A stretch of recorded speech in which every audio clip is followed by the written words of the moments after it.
I was just coming out back from the shops and I got these two premium potting mixes, Amgrow and Amgrow Orchid Mix. I don't think the Amgrow Orchid Mix is the same. I don't think it's a bark chip one. I think it's the sphagnum based one, I think. But anyway, we'll see how we go. It's not for me though. I've never been impressed by Amway because not since when they took over Kilcarney or something, they started putting coir into the peatlands of the Southern Highlands bag sort of thing from around about the new millennium sort of thing, so I've never been too impressed with them since then. Okay, so I've just come back, got some more buckets. I'm colour coding them basically. It'll be, if I can get these out. I got stuck in the car, I think. You're losing it, Richard. Anyway, I got some peat moss, but it's Brunnings, not Atunga, because I know Atunga is the Canadian TM brand. So yes. Anyway, I've got this colour coded. I'm going to have purple for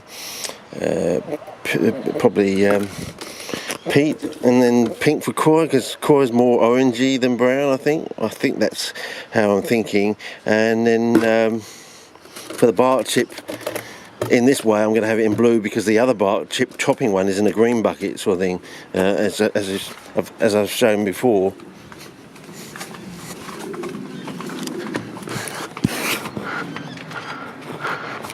By the way, we're still 3 notches over in the colour grid, just to see if it makes any difference.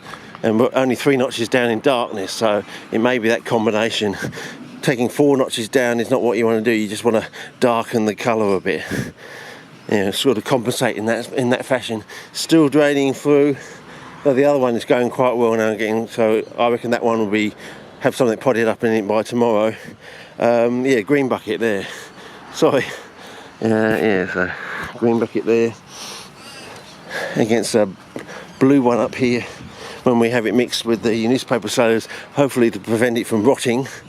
And I've got one more bucket in case we work out which one's the best way, whether it's going to be bark chip, peat or coir, and then I'll do a tri-way bucket where I have 3 sections in it, and we put a whole load of fly traps in there and we'll see what happens and see which is the best combo.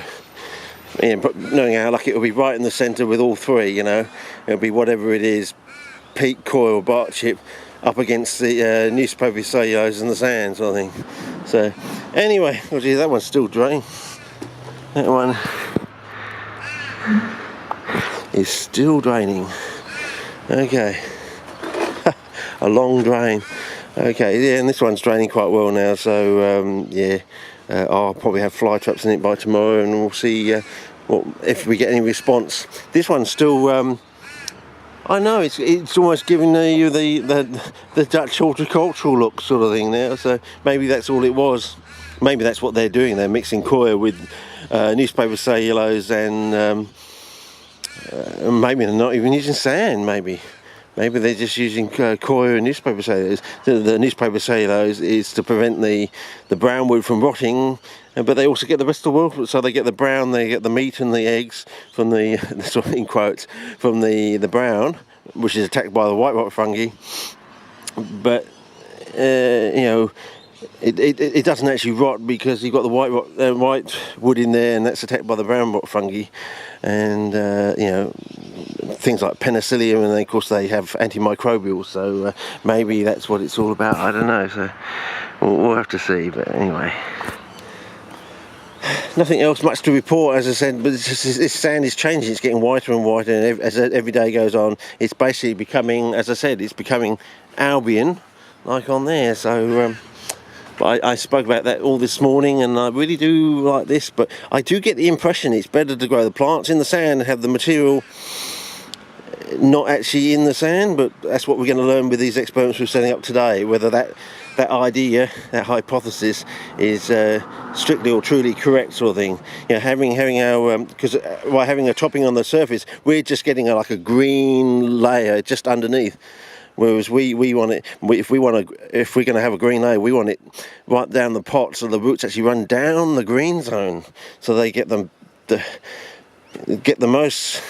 So in other words, it encourages the root to keep going down and you get longer roots, longer, bigger, deeper, fatter roots, you should get bigger, more robust, more colourful plants, surely, if that's the idea. So I don't know if anyway, so we'll see how we go. Oh, this one, this CP weed is getting a red stripe down its margin there, so that's interesting. So you might want to contemplate that. So does that mean the traps on here are going to go red soon? Yeah, I don't know. We might learn something new every day. This one's going better than I thought it would, but maybe that's because of the chalk down the bottom, as I said, acting like a battery, maybe counteracting any of those eggy smells sort of thing that you get, sort of thing. So yeah, so we might find we don't need the chalk, we just have to mix the newspaper cellulose with anything else that we do. Maybe that's what people were doing.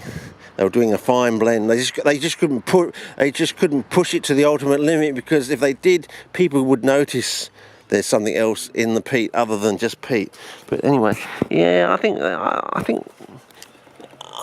yeah, I do like the flowers, but I mean, I think my favourite one is the perp, because when you have a nice big perp open, it's sitting in front of you, you can look down in it, you can look down into the pictures, you can see anything drowning, you can see any other concomitant symbioses going on in there, you know.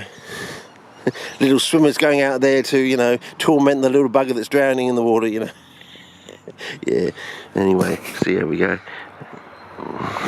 But yeah, that definitely is making a move there. I did say by the time this is the third picture up, when that finishes, that's when these things are probably going to go bang, I reckon. So, but then again, we might learn that to get it really go bang, you've got to have the combination of the newspaper cellulose and whatever brown wood you're going to use. And by the looks of it, I think it's going to be bark chip, but it's probably going to have to be composted bark chip. So you've composted out all the nasties, the nasty phenolics, but you're just making use of what else is there. Basically, the so-called, in quotes, tannins, if that's what really the tannins in the water is all about. But this one here, over here, yeah, you see it's getting really red there, but that's in the centre zone there, so that means it's a fine half and half, basically, of the newspaper cellulose on the top. And I assume now we've got a slant of green material running at an angle now, a big surface layer of that sort of area running down at a slant. And I'm assuming that's the same. That might not be, but the sand is changing colour. So when the green occurs in the soil, does it do something to the sand? Does it suck the iron out of the sand or something like that? I don't know, fellas, but it's a learning curve. Maybe you already know the answer, but I'm going to get to the answer eventually. But yeah, so far that's really amazing. Look at the fat is in that flower stalk. That flower stalk is, I would say, at least 4 millimeters thick, but I will get out my micrometer eventually. Maybe we'll wait till it gets to its fattest. Or maybe I should be doing it every day so we can actually measure the girth. Or we like a bit of girth down under, don't we? A bit of girth. Yeah, what's it? The only thing you should find under a kilt is lipstick. Oh jeez, if I've given someone a heart attack here. And Mark Griffin's just sort of died laughing on the lounge room floor over in America, sort of thing. He's never heard that joke before. I remember when I first heard it, it was quite good, you know. Anything, or was it, nothing, should be nothing worn under the, nothing worn under the kilt, and anything you find under the kilt is lipstick, so. Yeah, I'm sure there's some other jokes out there. You might want to tell me them, you know. Anyway, that's about it for now. As I said, this is the fastest stabilisation I've had, so, you know, I'm assuming the soil I've made up tonight is going to do the same sort of thing. So, yeah, you know, are we going to get to the Albion sand stage much faster? You know, like within 2 weeks? I don't know.